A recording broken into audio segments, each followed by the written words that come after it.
குறைந்த விலை நிறைந்த தரம் தங்கள் தேவைகள் அனைத்தும் ஒரே இடத்தில். ஜெயச்சந்திரன். நெல்லை கொக்கிரகுளத்தில் மறைந்த முதலமைச்சர் ஜெயலலிதா பிறந்தநாள் விழாவில் எம்ஜிஆர் சிலைக்கு மாலை அணிவிக்கும் போது தரப்பினரிடையே வாக்குவாதத்தில் பரபரப்பு ஏற்பட்டது. இது பற்றிய கூடுதல் தகவலை செய்தியாளர் ராமச்சந்திரன் வழங்கிட கேட்கலாம். ராமச்சந்திரன், வணக்கம். வாக்குவாதத்திற்கான காரணம் என்ன? தற்போது கள நிலவரம் என்ன?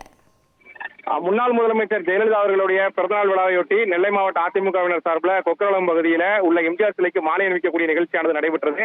மாவட்ட செயலாளர் கணேசராஜா தலைமையில் நடைபெற்ற இந்த நிகழ்ச்சியில திரளான அதிமுகவினர் கலந்து கொண்டார்கள். இந்த நிலையில மாநில சிறுபான்மையினர் அணியுடைய நிர்வாகியான மஹபூப் ஜான் உள்ளிட்ட நிர்வாகிகளுக்கு இடையே கடுமையாக கருத்து வேறுபாடு நிலவி அங்கு வாக்குவாதம் ஏற்பட்டது. இந்த வாக்குவாதத்தின் காரணமாக ஒருவருக்கு ஒருவர் தகாத வார்த்தைகளால் திட்டி சாலையில் நடுவே நின்று ஒருவர் வசைபாடிய சம்பவம் அந்த பகுதியில் ஒரு பரபரப்பை ஏற்படுத்தியது. உடனடியாக இந்த தகவலை அறிந்த மாவட்ட செயலாளர் நேரடியாக இரு தரப்பிடையும் பேச்சுவார்த்தையை நடத்தி இங்கிருந்து உடனடியாக கலைந்து செல்லுங்கள் என எச்சரிக்கை விடுத்து அனுப்பி வைத்தார். தொடர்ந்து அங்கிருந்து அதிமுக வெளியே சென்றார்கள். ஏற்கனவே அதிமுக மாவட்ட நிர்வாகிகளிடையே இரு தரப்பினிடையே பிரிந்து கோஷ்டி பூசல் நிலவிய சூழல்ல தற்போது பொதுப்படையாக சாலையில மாலை அணிவிக்க வந்த இடத்துல சண்டையிட்ட சம்பவம் பரபரப்பை ஏற்படுத்தி இருக்கிறது.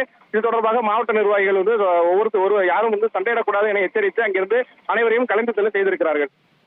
உங்களுடைய தகவல்களுக்கு நன்றி ராமச்சந்திரன். குறைந்த விலை நிறைந்த தரம் தங்கள் தேவைகள் அனைத்தும் ஒரே இடத்தில். ஜெயச்சந்திரன்.